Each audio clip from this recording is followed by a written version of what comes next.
वास्तु और तंत्र का अगर मैं अप्रोच की बात करूं तो मूल अंतर क्या है इनका? देखिए, वास्तु एक समग्र विज्ञान है। वास्तुशास्त्र में मतलब देखिए फिजिक्स, केमिस्ट्री और मैथ सब कुछ है। फिजिक्स कैसे हुई? सर, घर का लेआउट क्या हमारे जो फैमिली में जितने भी सदस्य हैं उनके बिहेवियर पैटर्न को भी इम्पैक्ट करता है? कि बिहेवियर पे फ़र्क पड़ता है ना। आप जैसी एनर्जी में रहते हैं, आप अग्नि के स्थान पे रहेंगे तो आप थोड़ा गर्म होंगे, चिड़चिड़े होंगे। उसमें भी है फिर आपका अपना पर्सनल हॉरोस्कोप, पर्सनल आपकी स्वभाव, आपके संस्कार डिपेंड करते हैं। मैंने बहुत सारी जगह देखा कि एंटिटी और एनर्जी डिस्टर्बेंस के बीच में, तो इन दोनों में फ़र्क क्या है? एनर्जी डिस्टर्बेंस एक आउटकम है वास्तु दोष का और एंटिटी इंटरफेरेंस का। कोई एंटिटी आ गई,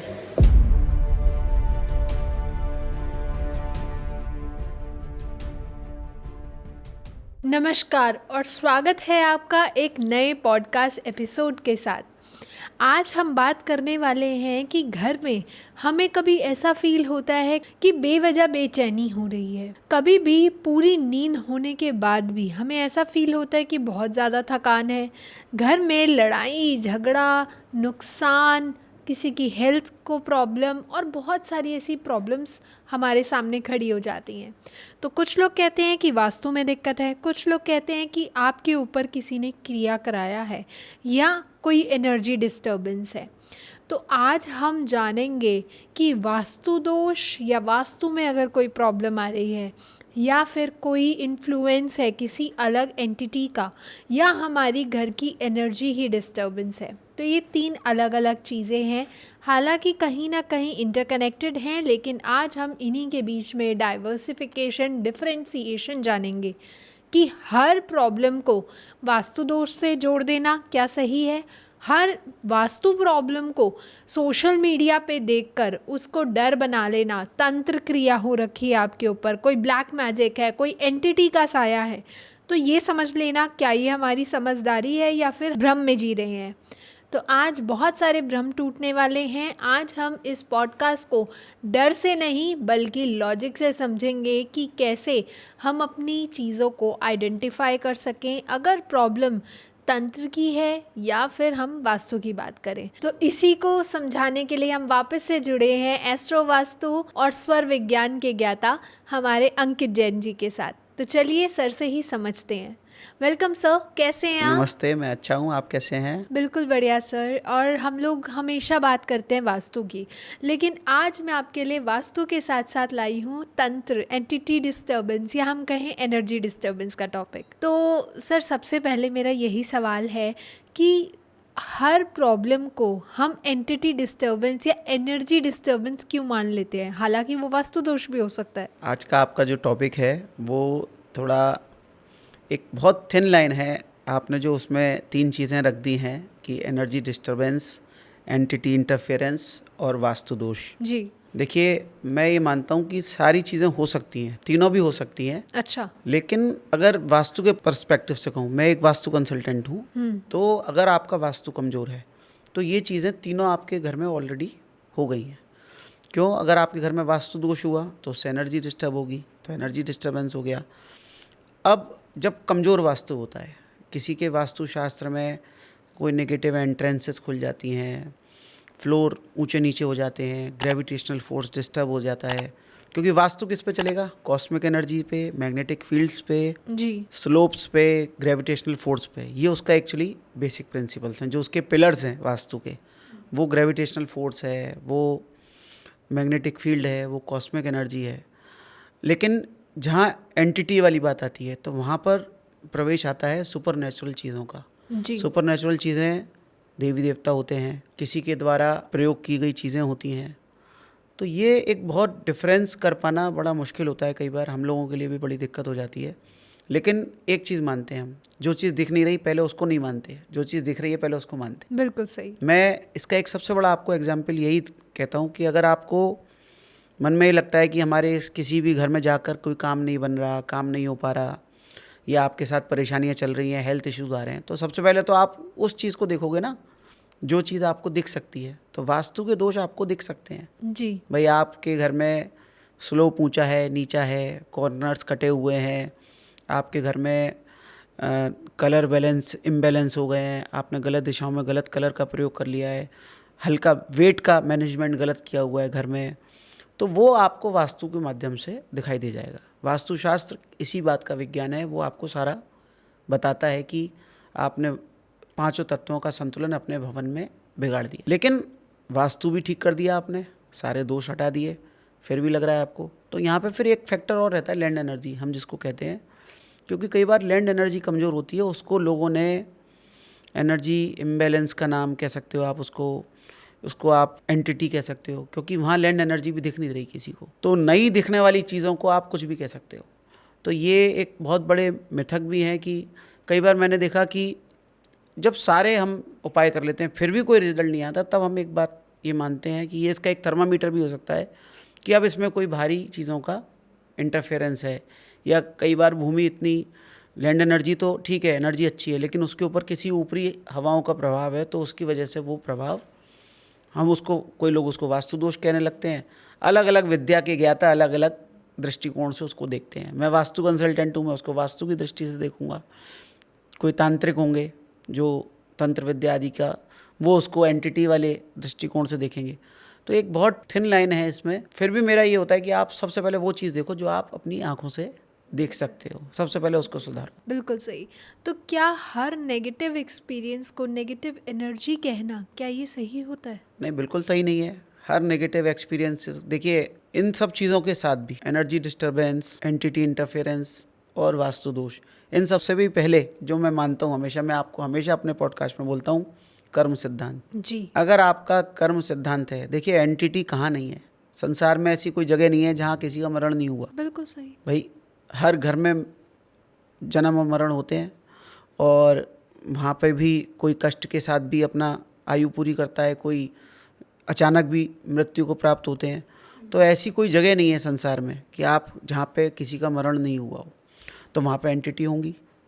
भाई अगर सनातन के हिसाब से आप देखते हो तो, हालांकि जैन दर्शन का थोड़ा विचार इसमें अलग होता है। अच्छा। कि हाँ, जैन दर्शन का विचार ये होता है कि भाई कोई भी जीव मरेगा, हालांकि बेसिक सबका एक सही है कि कोई भी जीव मरेगा तो उसका बहुत छोटे समय, मतलब 3 समय सेकंड का अनंत भाव, उसने में उसको दूसरी योनि मिल जाती है, दूसरी गति उसकी हो जाती है। चाहे वो मनुष्य से पेड़ बने, मनुष्य से सर्प बने, मनुष्य से शेर बने, पक्षी बने, कुछ भी बन सकता है, हो सकता है। हाँ, अगर वो किसी देव योनि में चला गया और वो लौट के वापस आ गया अपने पाप कर्म की वजह से, ये राग द्वेष के वशीभूत कि भाई ये मेरा शत्रु है, तो चलो अब मैं इसको कष्ट पहुँचाने आ जाऊँ। तो ये सब थोड़ा सा ना, मतलब थोड़ा एक पहले गूढ़ विषय है कि कर्म सिद्धांत को आपको इसमें समझना पड़ेगा। अब आपका पाप कर्म का उदय है, अब आपको, मतलब जैसे कहते हैं ना कि पाप कर्म के उदय में आपकी छोटी सी सुई भी आपको तलवार की तरह नुकसान पहुंचाएगी। बिल्कुल सही। और पुण्य कर्म के उदय में आपको तलवार भी सुई की तरह नुकसान नहीं पहुंचा पाएगी। तो ये एक बहुत बड़ा इसमें डिफरेंस है। तो जब आपका पाप कर्म का उदय आता है, तो कोई भी, जैसे घर में जनरली मैं देखता हूँ बहुत सारे क्लाइंट्स के यहाँ, साहब कोई मेरे यहाँ करता है, अब करने में सबसे ज़्यादा कौन होगा साहब, मेरे रिश्तेदार करते हैं, मेरा भाई करता है, मेरी भाभी करती है, मेरी देवरानी करती है, मेरी जेठानी करती है। ये बड़ा मिथक है। और मैं उनसे कहता हूँ कि आप इस सब चीज़ को पहले छोड़ो, आप इस सब चीज़ हो में भी बहुत कॉमन गया है। हाँ, कॉमन हो गया है। लेकिन मेरे को कभी कभी लगता है कि कौन करता होगा, कहाँ से करते होंगे, मेरे को आज तक कोई करने वाला नहीं मिला। हाँ, हालांकि मैं इस फील्ड में हूँ, ऑकल्ट में, और लोग मिलते हैं, ऐसा नहीं है, लेकिन कभी इस भावना से देखा नहीं कि किस तरह से करते हैं, क्या करते हैं, क्यों करते हैं।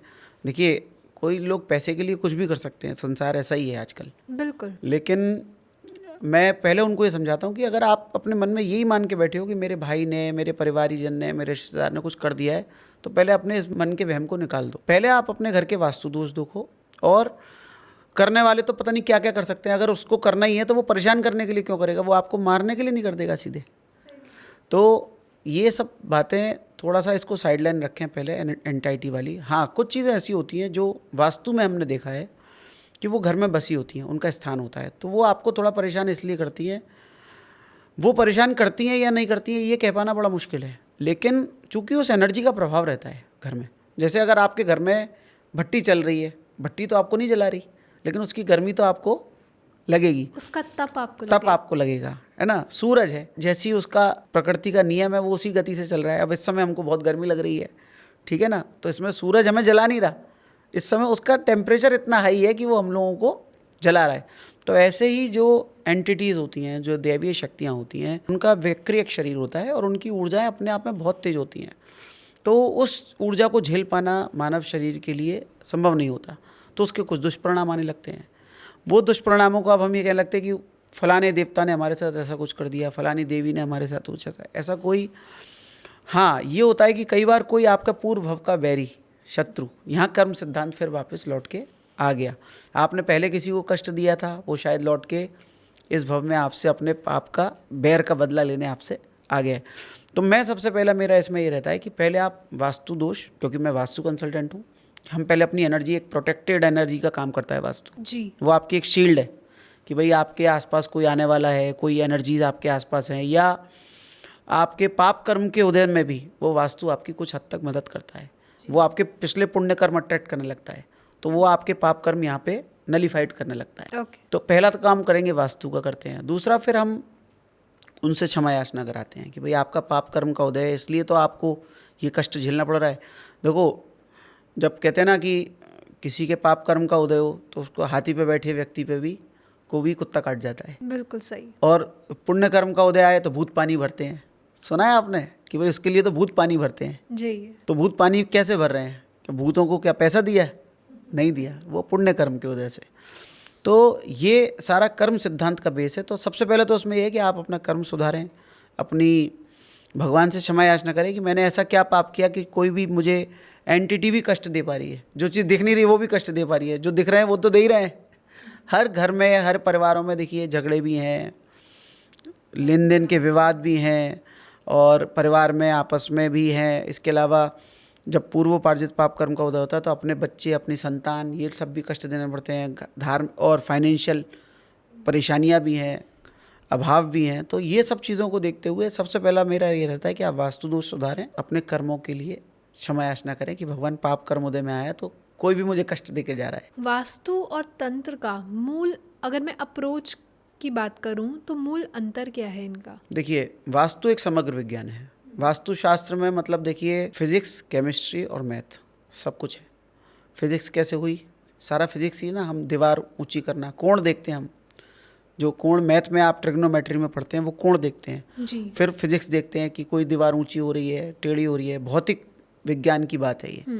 तो वास्तु में सारा आप अपनी भौतिकी को सुधारते हैं, अपने घर का सारे, किस एंगल पे क्या चीज़ लगानी है, कहाँ शीशा लगाना है, किस कोण में लगाना है, ये सारा आप कोणों के माध्यम से देखते हैं।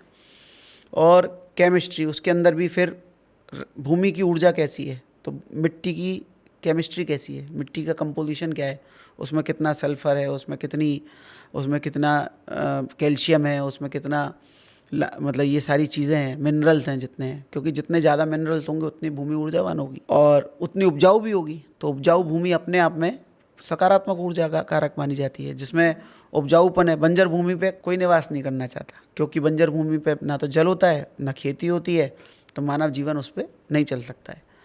तो वास्तु एक समग्र विज्ञान है, मैथ्स है उसमें। वास्तु में मंत्रों का भी प्रयोग हम लोग करते हैं, भूमि जागरण का आदि मंत्रों का प्रयोग करते हैं, और वास्तु में कैलकुलेशंस भी पूरी रहती हैं, और उसमें आय वास्तु भी होती है, एक मैथमेटिकल वास्तु। तो वास्तु एक समग्र विज्ञान है। उसके अंदर, इसके अलावा उसके अंदर आयुर्वेद भी है, उसके अंदर मुहूर्त विज्ञान भी है, ज्योतिष भी है। तो वास्तु एक समग्र विज्ञान है। अब तंत्र की बात अगर आप करते हैं, देखिए तंत्र के बारे में मैं एक बहुत बेसिक बात ये जानता हूँ कि वो एक केमिस्ट्री है। वो केमिस्ट्री क्या है कि उसमें 3-4 चीज़ों को मिलाया, सात्विक तांत्रिक होते हैं कि वो अच्छी चीज़ों से, भगवान से, अपने देवी देवताओं को प्रसन्न करते हैं और उनसे अपना। तंत्र में क्या किया जाता है? तंत्र मतलब सिस्टम। तंत्र को अगर इंग्लिश में बोलेंगे हम तो क्या बोलेंगे? सिस्टम। वो एक कनेक्शंस ऑफ। अब उसको अगर नेगेटिव कॉनोटेशन में देखेंगे तो तंत्र मतलब ये हो गया कि सिस्टम नहीं हुआ, वो एक तरह से ये हो गया, आप इसको कह सकते हैं कि टोना टोटका, या मतलब किसी को नुकसान पहुंचाने वाली चीज़। लेकिन वो नेगेटिव, ब्लैक मैजिक या नेगेटिव नहीं। देखिए, अब रेकी हीलिंग होती है, वो भी एक सॉर्ट ऑफ तंत्र है, सिस्टम है उसका भी एक। उसको लोग पहले उसकी पूरी साधना करते हैं, फिर उसके बाद लोगों को हील करते हैं, तो वो नेगेटिव कहाँ हुआ? तो वो तंत्र शब्द को नकारात्मकता से जोड़ा गया है। हाँ, जो लोग गलत कर रहे हैं, मान लो जो नेगेटिव काम करते हैं, दूसरों पे कुछ वो करते हैं, तो इसमें मूल अप्रोच का अंतर वही है कि पहले तो आपका भाव सही होना चाहिए। वास्तु तो हमेशा अगर अच्छा करेंगे तो आपको सकारात्मक ही देगा। तंत्र में ये है कि हो सकता है आपको नकारात्मक। जो तांत्रिक होते हैं वो गंदी चीज़ों से अपने आराध्य को प्रसन्न करते हैं। हो सकता है कि उसमें शैतानी शक्तियाँ भी हो सकती हैं, शैतानी शक्तियों में नकारात्मक शक्तियाँ हो सकती हैं, तो वो आपको नकारात्मक परिणाम दे सकती हैं।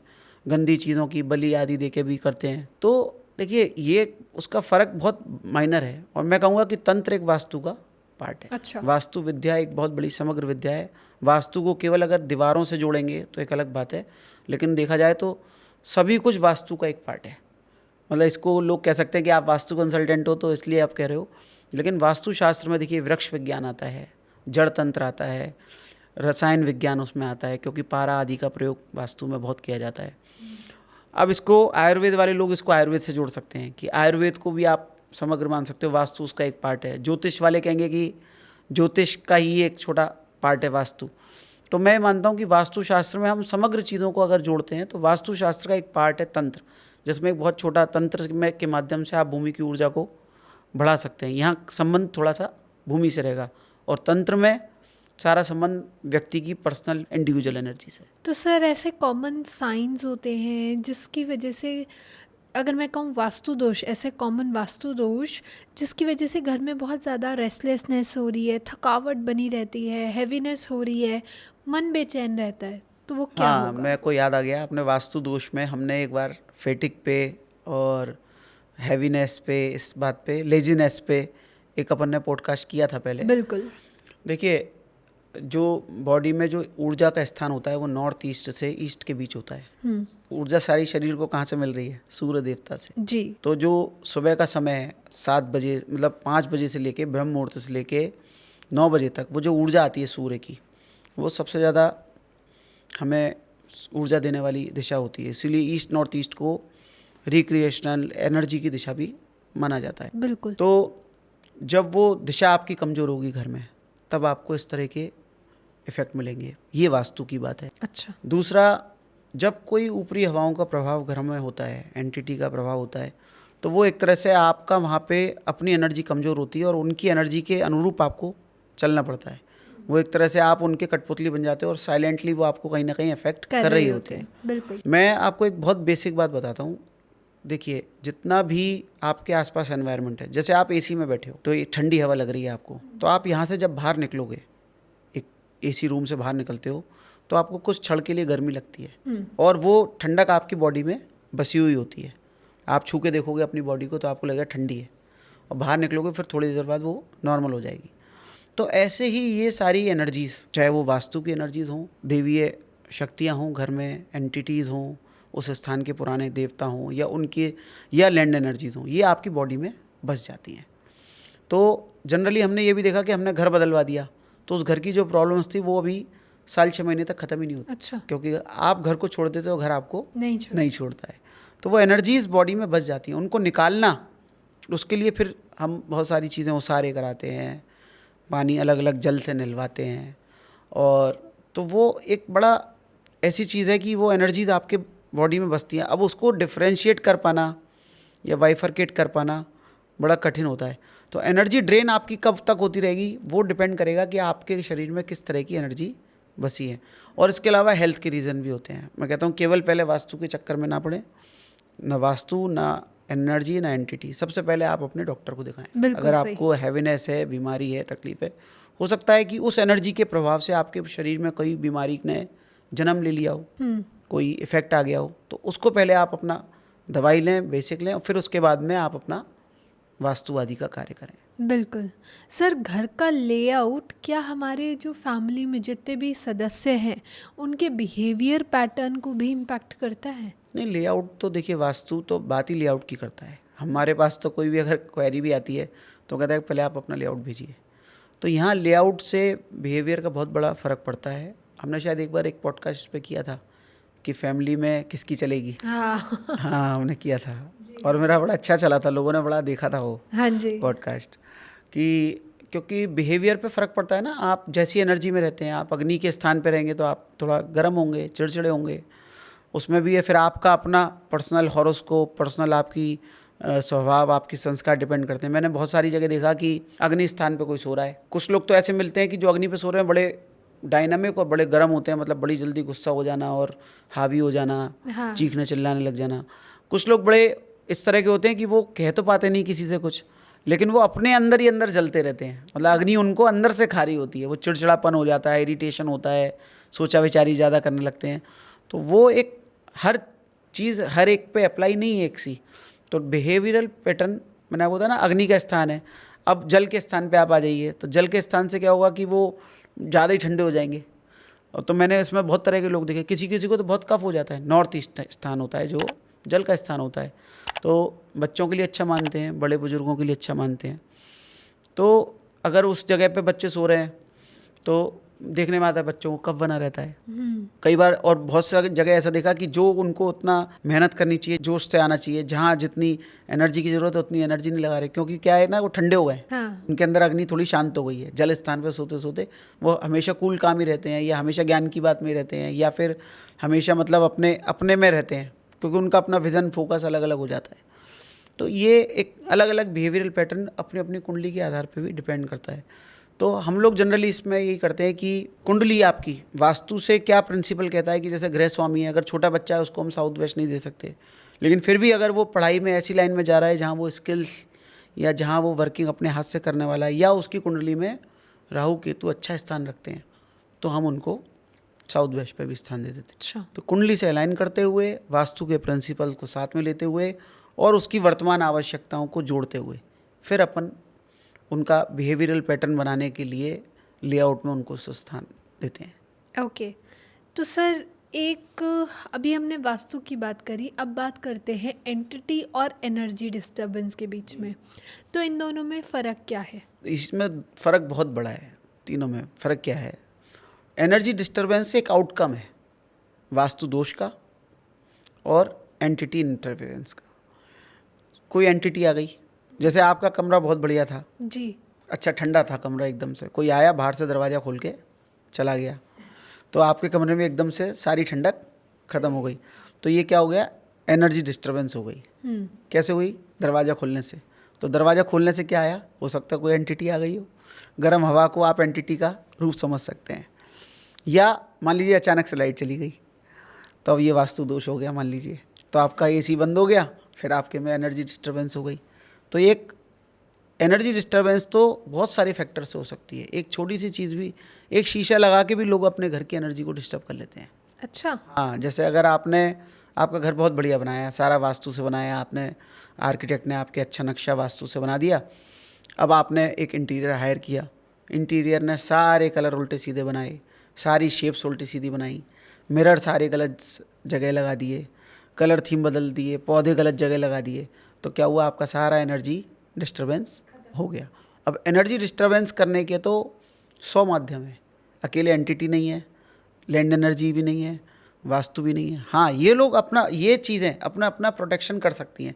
वास्तु अच्छा होगा तो हो सकता है आपको सारे लोग अच्छे मिलें, तो जो इंटीरियर भी मिलें वो भी आपका सही वास्तु के अनुसार इंटीरियर कर दें। लैंड एनर्जी आपकी अच्छी होगी तो हो सकता है आपका वास्तु भी ऑटोमेटिक सही बने। या मैं ये भी मानता हूँ वास्तु गलत भी बन गया ठीक है, लेकिन आउटकम्स अच्छे आ गए।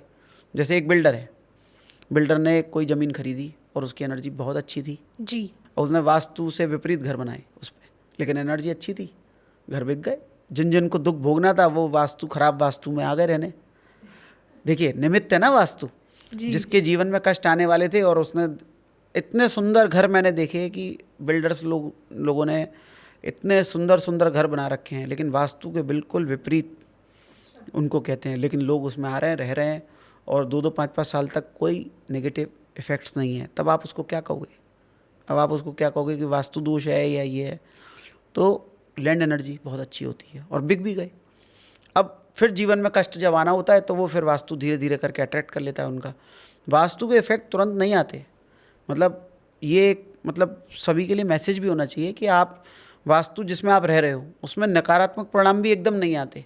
हाँ, कोई महादोष अलग हो, साउथ के गड्ढे हों, साउथ वेस्ट के दरवाजे हों, नॉर्थ ईस्ट के टॉयलेट हों, उसके भी मैंने इंस्टेंट रिजल्ट नहीं देखे। हाँ, किसी का बहुत ही पाप कर्म का उदय आ जाए कि वो नए घर में शिफ्ट हुए और जाते ही उनका नुकसान हो गया, या और वास्तु के इफेक्ट थोड़ा धीरे आते। कुछ एनर्जी डिस्टर्बेंस थी, कुछ वास्तु दोष हो गया और कुछ हमारे दशा महादशा आ गई। बस आप उसको कर्म सिद्धांत को हम दशा महादशा कह सकते हैं। तो वो सबका एक क्यूमुलेटिव इफेक्ट जब आता है तो वो फिर बहुत बुरे परिणाम आपको देखने को मिल जाते हैं।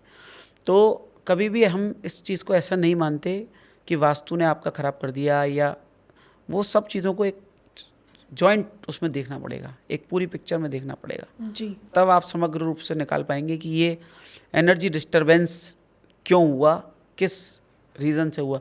बाकी मैंने ऐसा भी देखा कि जैसे राहु की दशा है, बड़ा हुआ है पूरे भारत में हाँ। कि राहु राहु राहु राहु के उपचार, कोई टॉयलेट में नील डलवा रहा है, कोई पक्षियों को दाना डलवा रहा है, कोई मछलियों को। दान करना अच्छी बात है, लेकिन राहु की दशा भी बहुत अच्छे परिणाम देती है। बिल्कुल देती है। हाँ, और 18 साल अनसर्टेन में, गेन्स भी मिलते हैं राहु की 18 दशा साल में। में 18 साल की दशा होती है, और वो मैंने देखा लोगों के जीवन में दोनों तरह के मिसलेनियस परिणाम देती है। पहले अगर अच्छे चलेंगे 8 या 10, तो अगले 8-10 खराब भी चल सकते हैं। तो वो मैंने बहुत समग्र रूप से देखा। तो अब आप उसको क्या कहोगे? उस समय वास्तु सब एक सा है, आपका एनर्जी सब एक सी हैं, लोगों को रहते रहते एक एक घर में 30-30, 40-40, 50-50 साल हो जाते हैं। बिल्कुल सही। तो दशाओं का परिवर्तन भी, तो कर्म सिद्धांत, ये सारे, हाँ ये है कि वो दशाएं, वास्तु आपके प्रोटेक्शन का काम करेगा, दशाएं आपके लिए अपॉर्चुनिटीज़ का काम करेंगी। तो सर, लोग तंत्र का नाम सुनते ही डर क्यों जाते? हाँ, मैम ये तो आप ऐसा प्रश्न पूछ रहे हैं कि देखिए, तंत्र से मुझे भी डर लगता है। अच्छा। पता नहीं मेरे कौन से पाप कर्म का उदय आ जाए। देखिए, कभी भी किसी के भी कोई भी पाप कर्म का उदय आता है। मैं जब वास्तु के लिए साइट्स पे जाता हूँ तो बड़े अपना मतलब कवच अवच करके, पूरा रक्षा के साथ, हमारे गुरु ने जो हमें दिया है ज्ञान, वो करके जाते हैं।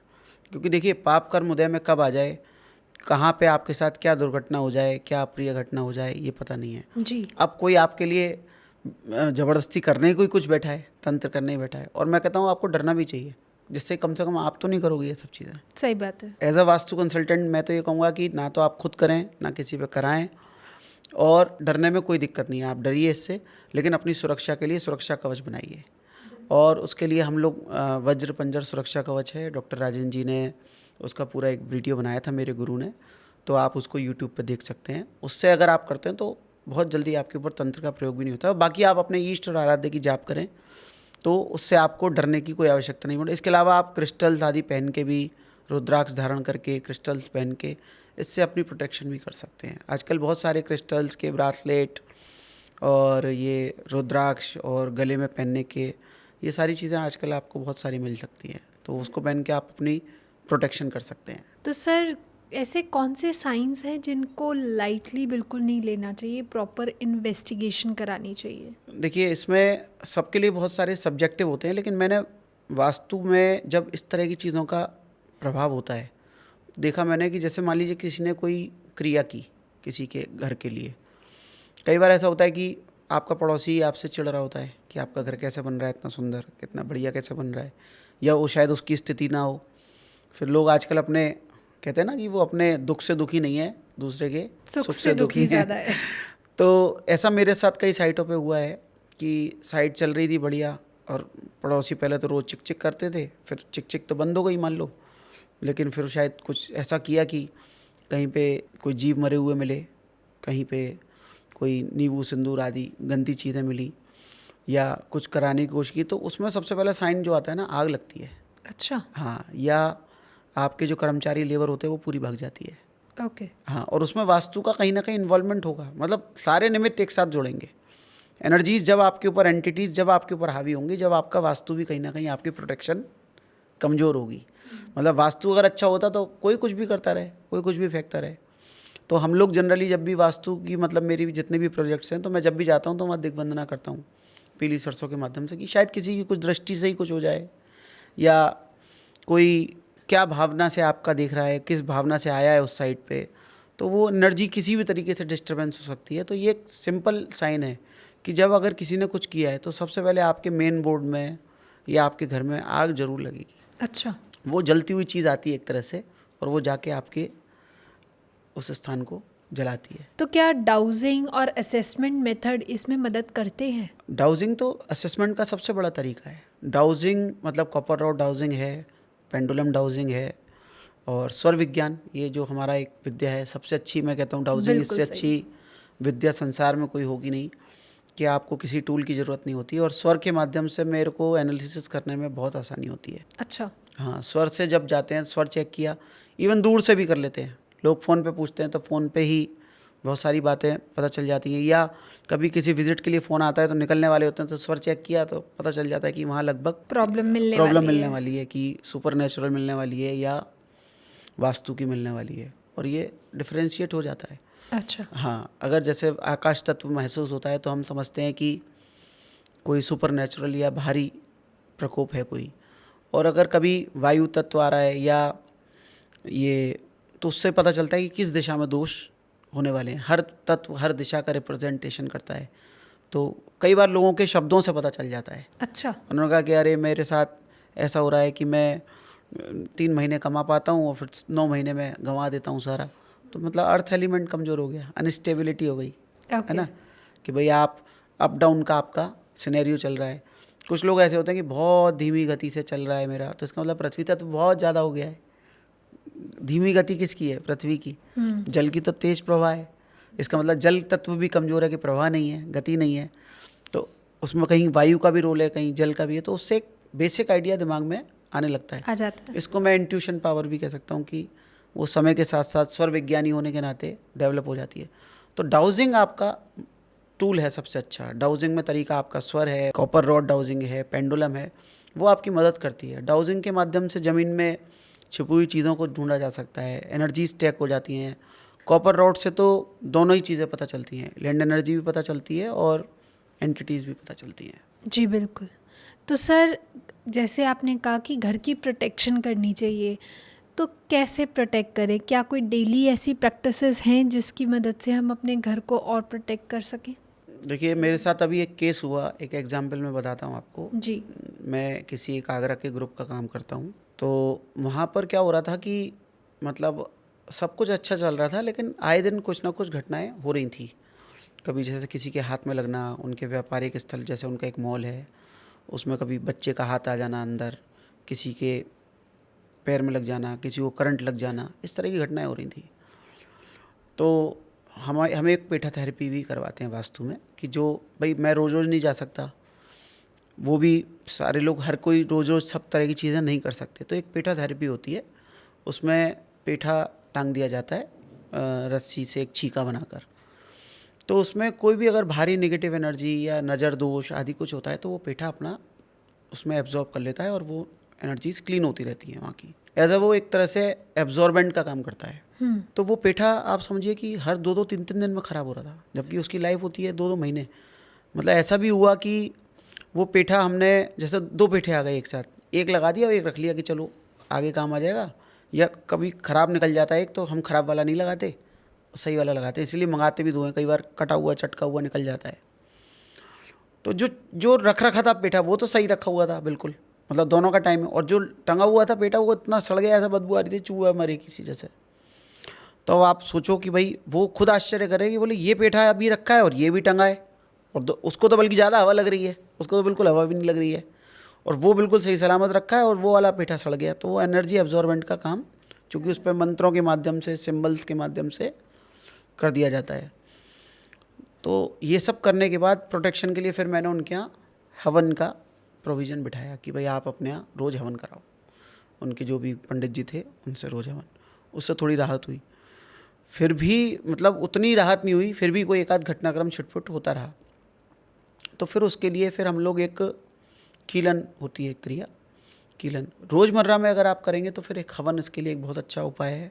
आप भीमसेनी कपूर से, गोले से, जैसे मैंने हमेशा आप बोला है कि घर की ऊर्जा बढ़ाने के लिए हवन अगर सुबह सुबह की पहली होरा में कर दिया जाए तो आपका। इसके अलावा आप अपने इष्ट मंत्रों का पाठ, अपने जो भी आपके जिस भी धर्म का आप श्रद्धान रखते हैं उनका पाठ अगर आप करते हैं, क्योंकि आत्मबल से भी बड़ा कोई बल होता नहीं है। बिल्कुल। तो मंत्र जब आप अपने आत्मबल के साथ इस भावना से कि ये मेरे घर की रक्षा सुरक्षा करें, तो उससे कर सकते हैं। दिग्बंधन पीली सरसों के माध्यम से, कि जिसमें हम चारों दिशाओं में पीली सरसों, जिसमें ये कहते हुए कि पहले पूर्व दिशा से शुरू करते हुए वापस पूर्व दिशा तक आते हैं कि पूर्व दिशा से आने वाले समस्त विघ्नों का समाप्त हो, दक्षिण दिशा से आने वाले अपने इष्ट मंत्र को उसके साथ कनेक्ट करते हुए, तो एक दिग्बंधना एक क्रिया है। तो उसमें एक हवन हो गया, एक दिग्बंधन हो गया, एक मंत्र जाप आदि क्रियाएं हो गई। ये तो 3 आपके बेसिक हो गए।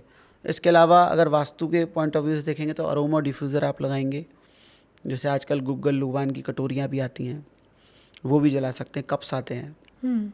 इसके अलावा नमक, फिटकरी, गंधक का पोंछा आप लगा सकते हैं। तो ये कुछ प्रोटेक्शन के तरीके हैं।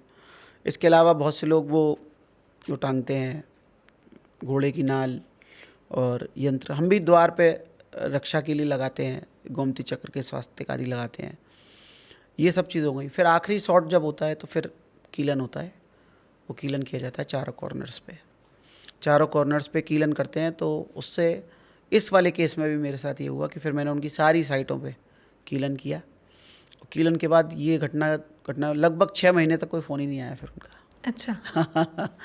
मैं, भैया आपका फ़ोन नहीं आया, ये मेरे लिए अच्छी बात है कि भैया आप कम से कम मतलब मैं वो वास्तु कंसल्टेंट हूँ जो ये चाहता हूँ कि मेरे क्लाइंट्स फ़ोन ही ना करें मुझे, भगवान करे उनके जीवन में कोई परेशानी ना हो। तो सर अंत में मैं आपसे यही पूछना चाहूँगी कि आजकल लोगों की सबसे बड़ी गलती क्या है कि हर प्रॉब्लम को वो तंत्र और ऊर्जा से, एंटिटी से जोड़ देते हैं। देखिए, वहम का कोई इलाज नहीं होता दुनिया में, बिल्कुल ये सही। बड़े बूढ़े कह गए हैं। और अगर आपने अपने घर का वास्तु दोष ठीक कर लिया है, और मैं इसमें आज वर्तमान समय में कुछ ऐसा समय है कि कुछ चीज़ें सुलभ भी हैं, तो लेकिन वो बड़ी मतलब जैसे कहते हैं ना, गलत भी हो गया है कि यूट्यूब पे लोग देख देख के खुद ही वास्तु के उपचार कर लेते हैं। बिल्कुल सही। अवेयरनेस होना अलग बात है, लेकिन आप उसके लिए प्रॉपर किसी वास्तु कंसल्टेंट की सलाह लें। उसके बाद वास्तु दोष भी अगर आपके दूर हो जाएं और फिर भी अगर आपका नहीं हो पाता है, तब आप इस बात को सोचें कि शायद कोई इसमें एंटिटी का इफेक्ट वास है। होगा। आपके जो वास्तु कंसल्टेंट या जो भी वास्तुकार आपके यहाँ आएंगे, वो अगर सक्षम होंगे तो वो आपको ऑलरेडी ये सब बातें आपकी बता के जाएंगे कि इसमें एंटिटी का है, एनर्जी डिस्टर्बेंस का रास्ता कौन सा बना। एनर्जी डिस्टर्बेंस तो एक आउटकम है, उसका सोर्स कुछ और हो सकता है, चाहे वो वास्तु का सोर्स हो, चाहे वो आपके कर्मास का सोर्स हो, चाहे वो आपकी एंटिटी का हो, या आपके बिहेवियरल पैटर्न का भी होता है। लोग नहाते नहीं हैं, लोग पवित्रता शुद्धता का ध्यान नहीं रखते हैं, अपवित्र चीज़ें खाते हैं। तो उन सब चीज़ों से भी क्या होता है कि ये चीज़ें अट्रैक्ट होने की संभावना बढ़ जाती है। तो मैं कहता हूँ कि आप अपने आप को शुद्ध रखें, पवित्र रखें, अपनी दिनचर्या व्यवस्थित रखें। आप रात को 4 बजे सो, 3 बजे सो, और सुबह आप 12 बजे उठो, 1 बजे उठो, तो वास्तु क्या करेगा इसमें? आपके शरीर की घड़ी वास्तु के विपरीत चल रही, वास्तु नहीं प्रकृति के विपरीत चल रही। बिल्कुल सही। तो वास्तु तो प्रकृति से अलाइन होने का नाम वास्तुशास्त्र है। अगर आप इतना भी कर सकते हैं तो सबसे पहला तो मैं यही कहूँगा कि आप अपना पहले वास्तु सुधारें, समग्र वास्तु देखें, अपनी कुंडली से उसको अलाइन कर दें, तो फिर बाकी आपको बहुत सारी चीज़ें करने के लिए ज़रूरत ही नहीं पड़ेगी। प्रकृति के अनुसार जीवन जिएं, यही वास्तु का मैसेज भी है। Okay, thank you so much sir, बहुत मज़ा आया आज आपसे बात करके, एंड आई होप हम दोबारा मिलेंगे। बहुत से ऐसे टॉपिक्स हैं, बहुत से ऐसी चर्चाएं हैं जिनके बारे में हम ऐसे और गहराई में उनको गहन करेंगे। जी बिल्कुल। और अगर आप लोगों को भी पसंद आया हो तो लाइक, कमेंट, शेयर करना ना भूलें। चैनल को ज़रूर सब्सक्राइब करें ताकि ऐसे ही और इन्फॉर्मेटिव वीडियोस हम आप लोगों के लिए टाइम टू टाइम लेके आ पाएँ। साथ में ही अगर अभी भी आपके कोई प्रश्न हैं या आप कोई सुझाव देना चाहते हैं तो हमें नीचे कमेंट सेक्शन में ज़रूर बताइए। आगे आने वाली सीरीज़ में हम उन्हें ज़रूर कंसीडर करेंगे। तब तक के लिए स्टे हैप्पी, स्टे सेफ। धन्यवाद।